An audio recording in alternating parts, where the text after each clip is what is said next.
오늘 누가복음 2장 8절로 14절 말씀을 통해서 기쁘다 구주 오셨다라는 제목으로 하나님 말씀 증거하겠습니다. 오늘이 예수님이 이 땅에 오신 성탄절입니다. 참으로 감사하고 기쁜 날입니다. 우리 평생에 가장 존귀한 날, 가장 소중한 날이 있다면 그것이 바로 예수님이 이 땅에 오신 성탄절일 것입니다. 만약에 예수님이 이 땅에 오신 성탄절이 없었다면 아마도 우리의 생애가 가장 저주스럽고 가장 고통의 날이었을 것입니다. 우리가 이 땅에 이유도 없이 태어나서 알지도 못하는 삶의 고통과 고난 속에 수많은 사람들 향하여 원망하고 미워하고 분노하고 다투고 싸우다가 그러다가 죽고 그러고 나서 눈을 떠보니 영원한 지옥에서 살게 되는 것, 그것이 우리의 결정적인 운명이었습니다. 그런데 이와 같은 운명 속에 있는 우리를 향하여 하나님의 웬 사랑인지 웬 은혜인지 우리의 죄를 속량하시고 영원한 천국의 백성으로 삼기 위하여 예수님을 이 땅에 보내주신 것입니다. 예수님은 우리의 주인이 되십니다. 우리의 주인 되시기에 너무나 합당하신 분이십니다. 성경은 예수님에 대해서 이렇게 우리에게 말씀합니다. 이사야 9장 6절 같이 한 목소리 한번 읽어볼까요? 시작. 이는 한 아기가 우리에게 낳고 한 아들을 우리에게 주신 바 되었는데 그는 어깨는 정사를 메었고 그의 이름은 기묘자라 모사라 전능하신 하나님이라 영존하신 아버지라 평강의 왕이라 할 것임이라. 그는 한 아기로 태어나서 그래서 우리의 삶을 그대로 살아내셨습니다. 그래서 우리를 너무 잘 아십니다. 우리의 병약함도, 우리의 가난함도, 우리의 고통과 조롱과 멸시 속에 저주스러운 삶도 친히 경험하셨기 때문에 다 아십니다. 또한 그 예수님은 한 아들이십니다. 하나님의 독생자로 이 땅에 오신 것입니다. 그래서 완전한 인간이고 완전한 하나님, 바로 그분이 우리의 구원자가 되시고 우리의 주인이 되십니다. 그분은 정사를 어깨에 메셔서 예수님으로 말미암아 모든 역사가 이끌림을 받습니다. 그가 오심으로 BC와 AD로 그렇게 나누어집니다. 우리의 인생도 마찬가지로 예수님이 이끌어 가시는 삶이 됩니다. 그는 기묘자이십니다. 원더풀, 참으로 놀라우신 분이십니다. 예수님을 제대로 만나기만 하면 우리가 이 땅을 사는 동안에 눈이 띄어집니다. 그래서 왜 내게 이런 인생이 생기는지, 왜 내 삶에 이런 문제들이 있는지 그것이 해석이 되고 해석이 될 뿐만 아니라 사실은 그 모든 것이 선하신 하나님의 나를 위해서 주신 하나님의 놀라운 원더풀한 삶의 계획이구나, 이 사실을 깨닫게 됩니다. 그래서 억지로가 아니라 범사에 감사가 나옵니다. 세상에 비치신 예수님으로 말미암아 환하게 빛이 비춰지고 또 우리의 인생에 눈이 띄어지기 때문에 이와 같은 놀라운 일을 예수님을 만나면 우리 인생이 그다음부터 그렇게 살게 됩니다. 그분은 모사입니다. 카운셀러, 영어로 말하면 우리의 상담자시고 우리의 인도자가 되십니다. 그래서 우리는 길 잃지 않습니다. 전능하신 하나님이십니다. 최악의 조건을 최상의 조건으로 단번에 바꿀 수 있으신 분이십니다. 그래서 기도가 능력이 있고 뿐만 아니라 그 전능함이라고 하는 말의 뜻은 하나님의 품이라고 하는 뜻입니다. 우리가 아무리 힘든 삶 속에 있다 할지라도 갓난아이가 엄마의 품에 안기면 평안함을 누리는 것처럼 주님 품 안에서 우리는 진실로 평안함을 누리게 됩니다. 영존하신 아버지, 아무리 좋은 아버지도 세월이 지나면 늙으시고 노쇠해지고 그리고 마침내 죽으십니다. 우리 곁에 우리의 육신의 눈을 뜨고 볼 수가 없습니다. 그런데 우리 예수님은 영존하신 아버지이십니다. 영원히 떠나지 않고 우리와 함께 하십니다. 뿐만 아니라 평강의 왕이십니다. 우리의 삶 속에 진실로 평강을 주시는 능력의 왕이십니다. 충분히 우리의 주인이 되실 수 있고 주인이 되시기 위해서 이 땅에 오신 것입니다. 뿐만 아니라 예수님은 우리의 구원자가 되십니다. 성경은 우리에게 이와 같이 말씀합니다. 이사야 53장 5절로 6절 같이 한번 한 목소리 읽어볼까요? 시작. 그가 찔림은 우리의 허물 때문이요 그가 상함은 우리의 죄악 때문이라. 그가 징계를 받음으로 우리는 평화를 누리고 그가 채찍에 맞음으로 우리는 나음을 받았도다. 우리는 다 양 같아서 그릇 행하여 각기 제 길로 갔거늘 여호와께서는 우리 모두의 죄악을 그에게 담당시키셨도다. 우리의 죄에 대해서 예수님이 찔리고 상함을 받아서 우리의 죄의 값을 다 치르셨습니다. 그래서 우리는 죄 없이함을 받게 된 것입니다. 또한 우리의 가난과 저주와 질병의 문제를 담당하셔서 채찍에 맞음으로 나의 질병의 문제를 처리하셔서 오늘도 어떤 질병의 고통 속에 있어도 주님 앞에 나와서 기도하면 그 질병이 치료돼서 없어지든지 아니면 더 이상 그 질병이 내 삶에 걸림이 되지 않든지 그것이 더 이상 문제가 되지 않아서 주님의 뜻대로 살아가는 사명의 삶에서 도리어 그것이 유익이 되는 그런 인생의 역전을 우리 주님께서 우리에게 주십니다. 가난의 문제 주님께서 해결하여 주셔서 실질적으로 필요한 물질을 주시기도 하시고 또 어느 때는 그 돈의 문제 자체가 의미가 없는 그래서 이 땅 위에 살지만 이 땅 위의 문제에 우리가 더 이상 영향받지 않는 그런 인생을 우리에게 주시는 것입니다. 저주, 우리가 숨기고 싶은 수치스럽고 조롱스러운 일들에 대해서 이제는 도리어 그것이 우리의 자랑이 되고 주님이 나의 인생에 이런 것들을 주셔서 나의 삶을 이렇게 멋지게 바꿔주셨습니다. 생각의 틀을 바꿔주시고 나의 생각을 이렇게 넓혀주셨습니다. 이와 같이 고백할 수 있는 사람으로 우리를 만들어 주신 것입니다. 그래서 그가 채찍에 맞고 그가 상함으로 또 그가 징계를 받음으로 우리가 평화를 누리는 우리의 인생이 된 것입니다. 하나님의 뜻을 모르고 이 땅에 태어났지만 왜 사는지 모르고 그냥 살아가던 우리의 인생에 대해서 각기 제 길로 가는 그래서 결혼을 해도 그냥 각기 제 길로 같은 집에 있어도 각각 다른 삶 부모 자녀 간에도 각기 제 길로 가는 우리가 단 한 번도 하나라고 하는 한 몸 한 마음이라는 것을 경험해 본 적도 없고 말만 하고 있는 그래서 가족이지만 사실은 그 가족 안에서도 외로움을 느끼는 그런 인생으로 평생 운명적으로 살 수밖에 없는 우리입니다. 그것이 바로 죄의 모습입니다. 그런데 그런 모습에서 이 각기 제 길로 가는 우리의 죄악을 우리 예수님이 담당하셨습니다. 그래서 예수님 안에서 내가 무엇을 위하여 사는 것인지 내가 살아가야 될 삶의 이유가 뭔지 사명이 뭔지 나를 왜 부르셨는지 내가 이 땅에 왜 태어났는지 이걸 압니다. 그래서 가족 안에 진실로 그 사명과 비전을 나누면서 한 몸이 되고 한 마음이 됩니다. 교회 안에서 한 몸이 되고 한 마음이 됩니다. 세상의 그 어떤 것들로도 우리가 한 마음이 될 수 없습니다. 무엇을 갖다 준들 그의 마음을 얻을 길은 없습니다. 근데 예수 그리스도 안에서 우리의 죄와 저주와 가난과 질병의 문제가 처리됨을 통해서 우리는 진실로 각기 제 길로 가는 이 죄를 주님이 담당하셔서 진실로 한 마음이 된 가정, 그 가정 안에서 우리의 모든 상처가 치료될 수 있는 가정, 하나님의 영적 가정인 교회 안에서 치유와 회복이 있는 그런 인생으로 바꾸어 주신 것입니다. 이것이 너무 놀라운 하나님의 사랑입니다. 그래서 예수님이 이 땅에 오신 것이 하나님이 우리를 얼마나 사랑하시는지를 증명하는 사랑이고 십자가의 죽으심이 우리를 향한 그 사랑의 증명입니다. 또 부활하시고 승천하시고 마침내 이 땅에 재림하셔서 모든 악과 죄를 다 처리하시고 오롯이 우리를 구원하시는 그 재림의 예수님으로 오시겠다는 약속, 이 모든 것이 하나님이 우리를 향한 너무나 놀라운, 그래서 표현이 안 되니까, 우리의 단어로 표현이 안 되니까 하나님이 세상을, 하나님이 저와 여러분들을 이처럼 사랑하셨다라고 성경 기록합니다. 성경이 우리에게 이와 같이 말씀합니다. 요한복음 3장 16절 같이 한번 한 목소리 읽어볼까요? 시작. 하나님이 세상을 이처럼 사랑하사 독생자를 주셨으니 이는 그를 믿는 자마다 멸망하지 않고 영생을 얻게 하려 하심이라.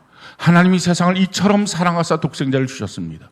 그리고 그 사랑에 대해서 믿는 자마다, 실질적으로 우리가 삶을 살면서 경험하는 게 무엇입니까? 사랑에 대한 반응은 믿음 말고는 없습니다. 내가 당신을 사랑합니다 라고 말했을 때 그 상대방이 어떻게 반응하는 것이 가장 옳은 반응입니까?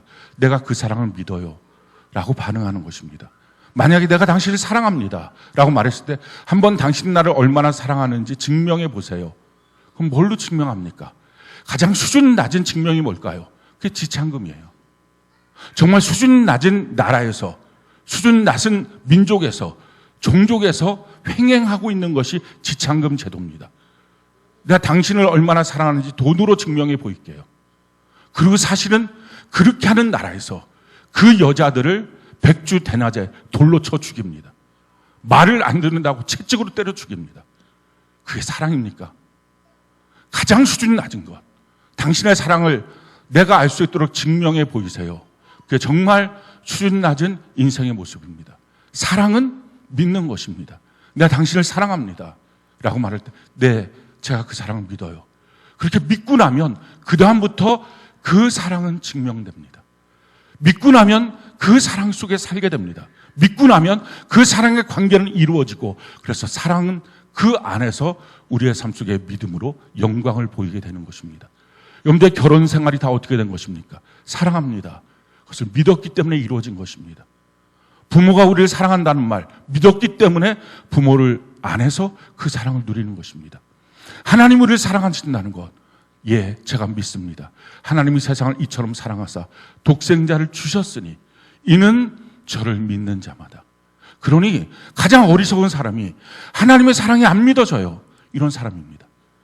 성경 그것을 버리운 자라고 말합니다. 가장 멋진 사람이 내가 당신을 사랑합니다. 저는 당신의 그 사랑이 안 믿어져요. 그렇다면 더 이상 관계는 이루어지지 않고 그것은 버리운 자가 되는 것입니다. 하나님이 우리에게 주신 이 놀라운 사랑, 이것이 어떻게 믿어집니까? 이것은 단순하게 그냥 어느 순간에 어떤 지식을 들어서 믿어지는 게 아니라 성부, 성자, 성령의 삼위일체 하나님이 나한 사람을 구원하시기 위해서 이런 놀라운 일을 행하셨습니다. 성부 하나님이 우리를 구원하실 계획을 세우시고 성자 예수님이 그 계획을 실현하시기 위해서 이 땅에 오셨다가 십자가에 못 박혀 죽으셨습니다. 우리의 죄값을 다 치렀습니다. 그리고 성령 하나님께서 우리 각 사람에게 적용하셔서 이만큼 하나님이 너를 사랑하고 있다. 이것을 우리의 마음속에 놓고 하면서 가르쳐줍니다. 그 성령의 노크가 어떤 사람의 전도자의 모습을 통해서, 또 어떤 사람 설교의 모습을 통해서, 어떤 사람의 양육의 모습을 통해서 우리에게 전달된 것입니다. 그리고 어느 날 그 사랑이 성령의 역사가 우리가 믿어진 것입니다. 그래서 우리가 예수 그리스도를 믿는 믿음의 사람이 된 것입니다. 그리고 난 다음에 그 믿음이 혼란스럽지 않도록, 혼선을 믿지 않도록 성경을 주셔서 분명히 알게 하셨고, 교회 안에서 그 믿는 자들로 함께 걸어갈 수 있도록 만들어 주셨습니다. 그래서 우리의 신앙이 흔들리지 않고 완성이 되어서 영원한 천국에 들어갈 수 있는 존재로 완벽하게 우리를 이끌어 가시는 것입니다. 이 놀라운 일들을 하나님 우리를 사랑하셔서 이루어 주신 것입니다. 그 사랑의 첫 번째 스텝, 그것이 바로 성탄입니다. 오늘 우리가 성탄절, 우리 하나님 앞에 감사하는 것은 하나님이 날 이처럼 사랑하셨다. 그 첫 번째 스텝. 그래서 주님이, 그 광대하신 하나님이, 그 영원하신 하나님이 인간의 몸 안에 들어가서 10달 동안 자궁 안에 있다가 태어나서 30살까지 인간의 자라남의 그 모든 과정을 겪으시면서 그 모든 질병을 스스로 겪으시고 그 저주를, 사생아라고 하는 저주를 스스로 겪으시고 가난한 목수의 아들로 태어나서, 그리고 더군다나 소년 가장이 되어서 그 가난의 문제를 스스로 경험하시면서 주님 말씀합니다. 히브리서 4장에 내가 너를 알고 있다. 너가 내게 와서 기도하면 나의 긍휼과 은혜로 너에게 응답하겠다. 그러시기 위해서 이 땅에 오신 것, 그 첫 번째 스텝. 하나님이 이처럼 나를 사랑하신다. 그의 사랑은 증명된 사랑이라고 로마서에 말씀하는데, 그 사랑의 첫 번째 스텝, 그것이 바로 성탄입니다.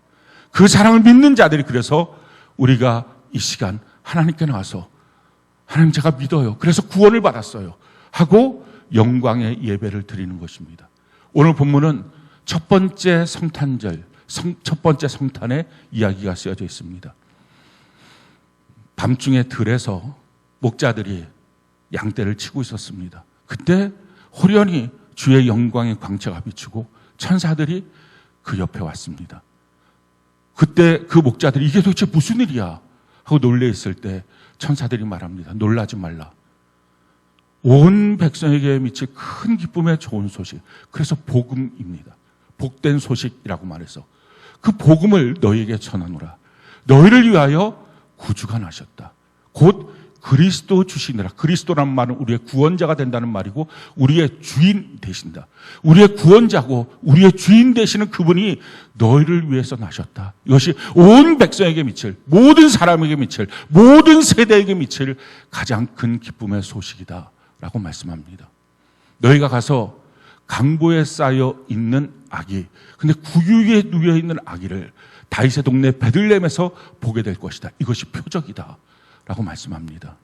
성경 그대로 아기로 오셨다라는 것입니다. 어느 아기가 강보에 쌓여서 아무리 가난하고 못 산다 해도 말들이나 살고 있는, 소들이나 살고 있는 마국간에 말 먹는 그 구유, 통, 거기에 그 아기를 무방비 상태로 강보에 싸서 놓아둘 부모가 누가 있을까요? 그런데 그것이 그렇게 예수님이 오셨다는 것입니다. 어떤 가난한 사람도 거리낌 없이 만날 수 있도록, 왕국에 계셨다면 가난한 사람 감히 못 갈 것입니다. 힘없는 사람 감히 못 갈 것입니다. 그런데 그 마국간 말구 위에 오셔서 누구든지 만나기를 원하는 자들은 다 만날 수 있고, 누구든지 찾아갈 수 있으면 다 찾아가서 만날 수 있는 그 모습으로, 한 아기로, 그러나 한 아들로 우리에게 오셨다라는 것입니다. 이것이 표적이다. 여기 가서 보라 라고 말하면서 허다한 천사들이 하늘에 날아다니면서 하나님께는 영광이요, 땅에서는 그 기뻐하심을 입은 자들 가운데 평화로다 라고 말합니다. 우리는 여기서 너무 놀라운 복음의 핵심적인 원리, 신앙생활의 핵심적인 원리를 우리가 깨닫게 됩니다. 온 백성에게 미칠 큰 기쁨의 좋은 소식입니다. 대상은 온 백성입니다. 모든 사람들에게 구원의 큰 기쁨의 좋은 소식을 주었습니다. 그런데 그 큰 기쁨의 좋은 소식은 기뻐하신 자들만이 누릴 수 있다는 것입니다. 누구나 주님을 만날 수 있지만 아무나 만날 수는 없습니다. 그때 천사들이 와서 말하면서, 하늘에서 그 수많은 천사들이 날아다니면서 하나님께 영광, 땅에서는 기뻐하심을 입은 자들의 평화라고 말하고 있는 그것을 어떻게 못 믿을 수 있을까요? 그 밤하늘에 수많은 천사들이 날아다니면서 그 너무 놀라운 노래를 부르고 있는 그 노랫소리 다 들을 수 있었는데 왜 못 믿었을까요? 아니, 도리어 믿을 수 있는 사람은 이 목자들, 동방박사, 시므온, 안나, 왜 마리아, 요셉, 이런 몇몇 사람, 아주 소수의 특별한 사람들만 믿을 수 있었을까요? 그건 지금도 마찬가지 아닙니까? 천사들이라고 하면 여러분들이 더 잘 믿을 수 있겠다 생각을 하겠지만 사실은 현장에서 보면 그렇지 않습니다. 왜냐하면 자기가 환영을 받나? 자기가 헛것을 받나? 잠이 덜 깼나? 피곤해서 그러나? 왜? 그게 형체가 없으니까. 그냥 흐릿하게 보이다가 사라지니까 헛것 본 것처럼 착각할 것입니다. 더 확실한, 믿을 수 있는 우리에게 복음을 전해주는 대상이 누굽니까? 그게 사람이에요. 끊임없이 교제하고 관계하고 그의 인격을 알고 그의 삶의 스토리를 알고 그가 어떻게 살고 있는지를 아는 그 사람이 지속적으로 우리에게 말하는 것입니다. 예수님 구원자, 주인, 그분이 오셨다. 내가 그 사람을 압니다. 그 사람 헛것 말할 사람 아닙니다.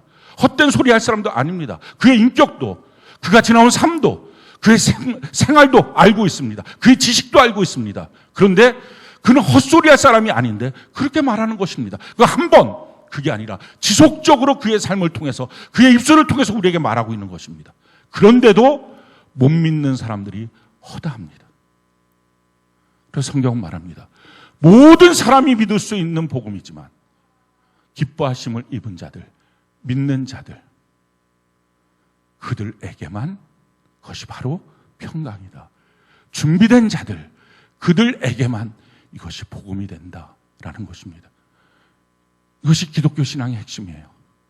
기독교 신앙은 모든 사람에게 열려있지만 그것을 믿고 받아들이는, 모든 사람을 향하여, 세상을 향한 사랑이지만 그것을 믿고 받아들일 수 있는 매우 적은 소수, 그들이 그 복음 안에 그 믿음으로 말미암아 들어가서 영생을 얻는 것입니다.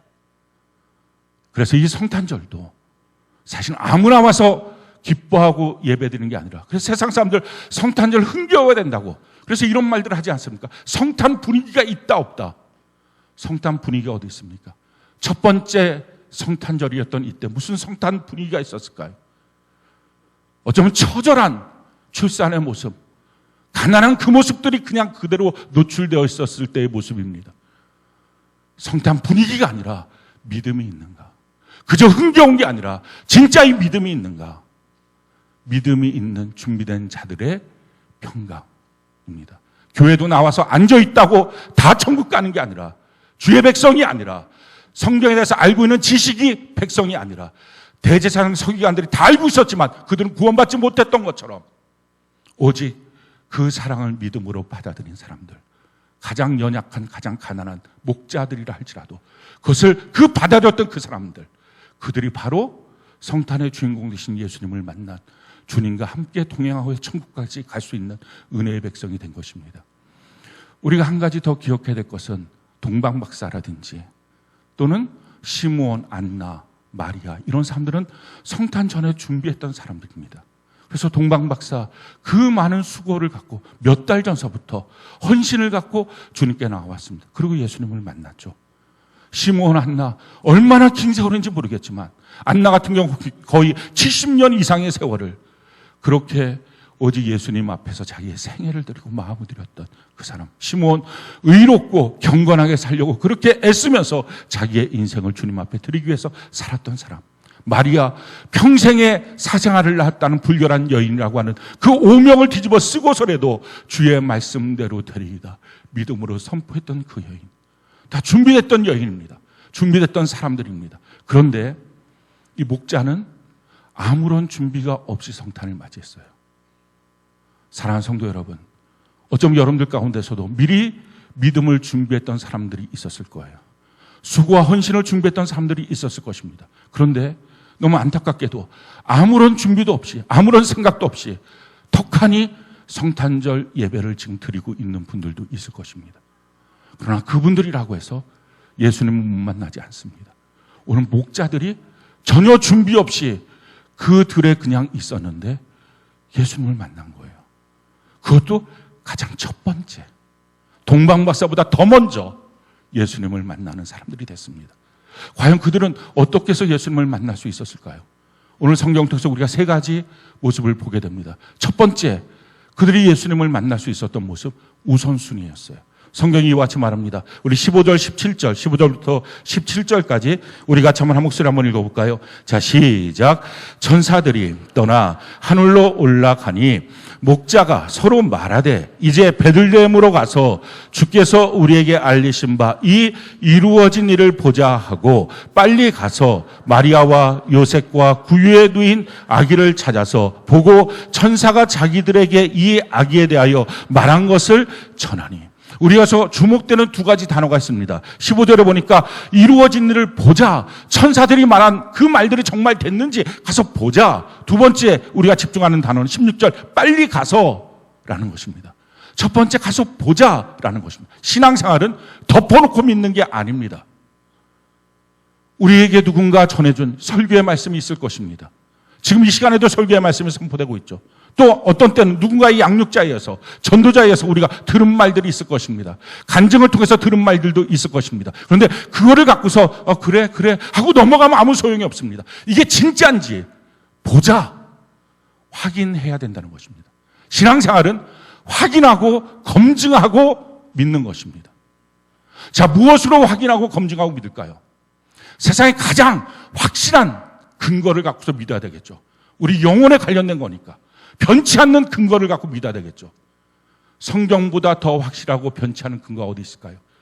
매년 베스트셀러, 전 세계 최고로 많이 팔린 책, 전 세계 약 20억 권의 책이 팔려 있는 것, 게다가 전체 60억 지구상의 인구 중에 20억 명이 그 성경을 통해서 하나님을 믿고 진리라고 믿고 살아가고 있는 책, 성경보다 더 확실하고 더 분명하고 2000년 이상 모든 사람들이 신뢰할 수 있는 진리의 근거로 믿고 있는 책, 그것보다 더 확실한 책이 어디 있습니까? 어떤 과학적 책보다, 어느 학자의 말들보다, 그러고 나서 얼마 안 있으면 몇 년도 안 있어서 다 바뀌어지는 그런 허접스러운 말들이 아니라 진짜 2000년 동안 변함없는 그 세계 인류 중에 3분의 1이 믿고 따르는, 지금도 계속적인 베스트셀러로 있는, 그렇게 계속 팔려나가는 그 영원한 진리의 책, 성경. 거기에 진짜 그 말이 맞는지, 저는 여러분들 뉴스를 봐도 성경으로 맞는 말인지, 어느 사람이 무슨 말을 해도 성경으로 옳은 말인지, 그것이 합당한 근거인지 항상 살펴봐야 평생 후회하지 않는 인생을 사는 것입니다. 어느 부모가 말해도, 어느 남편, 어느 아내, 어느 자녀가 말해도, 어느 학자가 말해도, 어느 지식인이 말해도 그것이 성경에 맞는지, 왜? 그것보다 더 분명한 진리의 근거가 되는 자료는 없기 때문에 그렇습니다. 성경으로 보고 검증하고 확증하는 것입니다. 지금 이 시대만이 아니라 초대교회 때도 그렇게 믿고 살았습니다.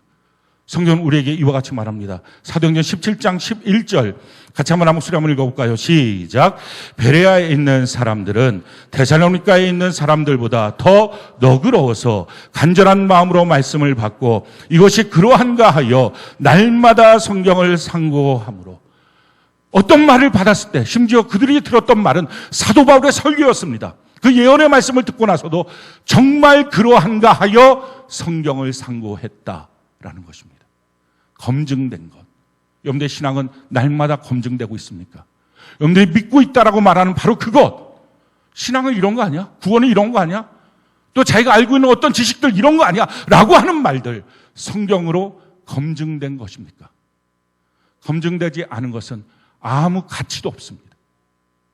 가서 보자. 이게 신앙입니다. 검증돼야 합니다. 근데 검증되는데 조건이 뭡니까? 빨리 가서. 지금 양떼들이 있었어요. 그 양떼들 우리에다 다 넣고서 혹시 짐승들이 와서 우리 양떼들 가져가면 안 되니까 지금 이 밤은 아니고 날이 새고 나면 그런 거 아니라 그냥 그대로 놔두고 빨리 가서 우선순위 하나님을 만나는 일, 예수님을 만나는 일, 검증하는 그 일, 그것보다 더 먼저가 될 일은 아무것도 없다. 그 어떤 급한 일 다 없다. 우선순위. 그렇게 했을 때 그들이 아무 준비 없이 성탄의 복된 소식을 들었는데 가장 먼저 예수님을 만나는 주인공이 됩니다. 사랑하는 성도 여러분, 여러분들의 인생에 더 이상의 우선순위는 없어요. 예수님 만나는 것 말고 더 먼저는 없어요. 예수님을 만나고 검증해서 확실한 믿음 가운데 서는 귀한 은혜가 넘치기를 바랍니다. 두 번째, 지금 이 목자들의 특징은 무엇입니까? 자기의 생각을 다 복종시켰어요. 한번 보십시오. 너희를 위하여 구주가 나셨다. 그는 그리스도 주시라. 너희의 주인, 너희의 왕이다. 만왕의 왕이 되신다. 그러면서 그 다음에 하는 말이 뭡니까? 그런데 그 증거가 뭐냐? 마구간 말구 위에 강보에 쌓여 있어. 이게 얼마나 말이 안 되는, 앞뒤가 전혀 맞지 않는 말입니까? 너희를 향한 주인인데, 너희를 향한 만왕의 왕이신데, 근데 증거는, 그 표적은 말구유, 마구간에 있는 구유의 강보에 쌓인 악이야. 만약 그 말을 들으면 이런 허튼 소리가 어디 있어? 앞뒤가 전혀 안 맞네. 그런 만군의 주인, 만왕의 왕이신 예수님이라면, 그런 놀라운 그리스도라면 왕궁에 계셔야지. 뭐 어떻게 그런 데서나 허튼 소리구나, 믿을 수 없는 소리구나, 그렇게 치부할 수 있을 것입니다. 근데 그렇게 하지 않았어요. 내 생각을 쳐서 복종시키고 가서 보자. 그 말 한번 진짜인지 아닌지 한번 확인해 보자 라고 했다는 것입니다. 성경은 우리에게 이와 같이 말씀합니다. 고린도후서 10장 5절, 우리 같이 한번 한 목소리 한번 읽어볼까요? 고린도후서 10장 5절 같이 한 목소리 시작. 하나님 아는 것을 대적하여 높아진 것을 다 무너뜨리고 모든 생각을 사로잡아 그리스도에게 복종하게 하니. 우리의 모든 생각을 사로잡아 복종시키는 것입니다. 왜 그렇습니까? 성경이 이와 같이 말합니다. 고린도서 1장 25절 같이 한번 한 목소리 읽어볼까요? 시작. 하나님의 어리석음이 사람보다 지혜로우며 하나님의 약하심이 사람보다 강하니라. 어리석게 보입니까? 말씀이. 너의 가장 지혜로운 것보다 하나님의 가장 어리석음이 훨씬 더 높다. 너의 가장 강함보다 하나님의 가장 약함이 훨씬 더 강하다. 만만하게 보이십니까? 쉽게 보이십니까? 이게 어리석은 것입니다. 형편없는 것입니다. 주님 말씀합니다. 가장 약하고 지혜로운 것처럼 보이지만 그것이 하나님의 것이라면, 그것이 인간의 그 어떤 것들보다 가장 지혜롭고 가장 강한 것이다. 그래서 우리의 생각을 복종시키는 것입니다. 자, 세 번째는요, 예수 믿을 뻔한 사람 되지 마십시오. 예수님 만날 뻔한 사람, 그래서 어쩌다 만날 뻔했는데 결국은 못 만나고 지옥 가는 인생, 결국은 예수님이 누군지 모르고 그렇게 평생 살다가 안타까운 지옥 가는 인생, 불신자 인생 되지 마십시오. 오늘 18절 19절 이와 같이 말합니다. 우리 같이 한번 목소리 한번 읽어볼까요? 시작. 듣는 자가 다 목자들이 그들에게 말한 것들을 놀랍게 여기되 마리아는 이 모든 말을 마음에 새기어 생각하니라. 여기서 두 종류의 사람이 등장합니다. 첫 번째, 듣는 자. 근데 듣는 자들은 어떤 반응을 합니까? 목자들이 와서 말하는 것을 듣고 놀랍게 여긴다. 이 놀랍게라는 것은 한국말 성경을 보면 별로 표시가 안 나는데 헬라어 성경을 보면 부정과거로 쓰여져 있습니다. 이 부정과거라고 하는 말은 딱 한 번, 그런 일? 하고 호기심을 가졌다는 것입니다. 오늘날 많은 사람들이 신앙에 호기심을 갖습니다. 잠깐 눈물 흘리기도 합니다. 감동이 되기도 합니다. 교회 나와서 그래? 그럼 너무 좋지. 그래서 깨달아지기도 하고 이치에 맞기도 하고 그렇구나 하기도 합니다. 조금 믿음을 가지려고 성경도 읽어보고 또 조금 믿음을 가지려고 기도도 해봅니다. 교회 안에서 직분도 받고 또 교회 생활도 좀 하기도 합니다. 그런데 금방 자기 악한 본성을 이기지 못해서 잠깐 호기심을 가졌으나 이내 사라져버리는 구원받을 뻔한 인생. 그런 인생 되지 마십시오. 시험 들었습니까? 그런 인생 살지 마세요. 흔들립니까? 그런 삶 살지 마세요. 구원받을 뻔한 인생 얼마나 안타깝습니까? 될 뻔한 인생 얼마나 불쌍합니까? 그런데 거기에 비해서 이 19절에 보면 마리아는 다릅니다. 이게 한국말 성경에는 마리아는 그냥 이렇게 나오는데 영어 성경에 보면 NIV에 보면 but Mary 이렇게 나옵니다. 그러나 마리아는 앞에 듣는 자와 정반대의 모습을 보여주고 있다는 것입니다. 그러나 마리아는 이 모든 말을 마음에 새기어 생각하는, 마음에 새기어라고 하는 단어가 헬라로 미완료형입니다. 그러니까 완료가 되지 않고 계속 진행형이라는 것입니다. 계속 마음에 새겼다는 것입니다. 주님 만나고 영원한 천국까지 가는 그날까지 그 안의 믿음이 계속 살아있는 것입니다. 사랑하는 성도 여러분, 우리 중에 단 한 명도 구원받을 뻔한 인생, 저는 그게 제일 불쌍한 것 같아요. 제가 처음부터 교회를 나오지 말았으면 억울한 것도 없잖아요. 처음부터 그냥 교회 안 다니고 대충 살다가 지 마음대로 살다가 지옥 갔다 그러면 에이 뭐 지옥이다 하고 그냥 가지 않겠습니까? 근데 믿는 것도 아니고 안 믿는 것도 아니고 대충 나오다가 자기 딴에는 믿는다고 생각을 했는데 사실은 어쩌다가 호기심으로 한두 번 했던 행위를 기억하고 있을 뿐이지 실제적 믿음이 되지 않았던 일들. 너무 불쌍한 사람 아닙니까? 실제 믿음이 됐던 이 마리아. 그러나 마리아는 계속 마음에 새겼다. 그래서 신앙생활은요, 자기 개인의 삶에 맡겨둬서는 안 돼요. 개인의 생각, 그러니까 내가 알아서 할게요. 내 마음대로 알아서 신앙생활 할게요. 이건 처음부터 불가능한 것입니다. 왜냐하면 우리의 신앙을 노략질하는 마귀가 있기 때문에 그렇습니다. 그래서 두 가지는 반드시 필요합니다. 이걸 끊임없이 마음에 새기기 위해서 두 가지가 반드시 필요해요. 첫 번째, 우리에게 구원의 길을 주는 성경을 날마다 읽으셔야 합니다. 성경은 우리에게 이렇게 말합니다. 디모데후서 3장 15절로 17절 같이 한번 읽어볼까요? 시작. 또 어려서부터 성경을 알았나니 성경은 능히 너로 하여금 그리스도 예수 안에 있는 믿음으로 말미암아 구원에 이르는 지혜가 있게 하느니라. 모든 성경은 하나님의 감동으로 된 것으로 교훈과 책망과 바르게 함과 의로 교육하기에 유익하니 이는 하나님의 사람으로 온전하게 하며 모든 선한 일을 행할 능력을 갖추게 하려 함이라. 성경은 우리에게 구원에 이르는 지혜를 주고 그 길로 인도합니다. 그래서 날마다 성경을 빠짐없이 읽는 것, 창세기서부터 요한계시록까지 날마다 읽는 것, 이것이 가장 중요한 첫 번째 스텝입니다. 우리 매일 성경 통독 큐티하죠. 그건 날마다 하십시오. 띄엄띄엄 하지 마시고 대충 읽지도 마시고 숙제처럼 하지도 마시고 이 구원의 길을 가는 것으로 그렇게 하십시오. 구원 받을 뻔한 사람 되지 마십시오. 성경을 날마다 읽는 것. 우리 학생들 리딩 바이블 하죠. 날마다 성경을 읽으십시오. 근데 그걸로는 불충분합니다. 또 한 가지, 자기 혼자서 그냥 성경 읽고 끝, 이거 갖고 안 되고요. 항상 우리의 삶을, 우리의 마음을 노출하고 내 마음이 이렇다고 그래서 고침받고 그 안에서 권면을 받고 훈계를 받고 변화를 받는 시간이 필요합니다. 셀 공동체 안에 반드시 들어오셔야 합니다. 성경은 우리에게 이렇게 말합니다. 에베소 2장 22절 같이 한번 읽어볼까요? 시작. 너희도 성령 안에서 하나님이 거하실 처소가 되기 위하여 그리스도 예수 안에서 함께 지어져 가는, 성령 안에서 하나님이 거할 수 있는 처소가 되기 위하여 어떻게 지어져 갑니까? 자기 혼자 성경 읽는다고 되는 게 아니라 함께 지어져 가는 것. 그게 신앙의 원리예요. 사랑하는 성도 여러분, 구원받을 뻔한 인생 되지 마시고 제대로 구원받고 믿고 확신하는 길에 거하는 은혜가 꼭 넘치기를 바랍니다. 우리가 성탄이 되면 서로 인사하죠. 메리 크리스마스 이렇게 인사합니다. 이건 세 가지 단어가 합쳐져 있는 것입니다. 메리, 기쁨으로, 크리스, 그리스도께, 마스, 경배합시다.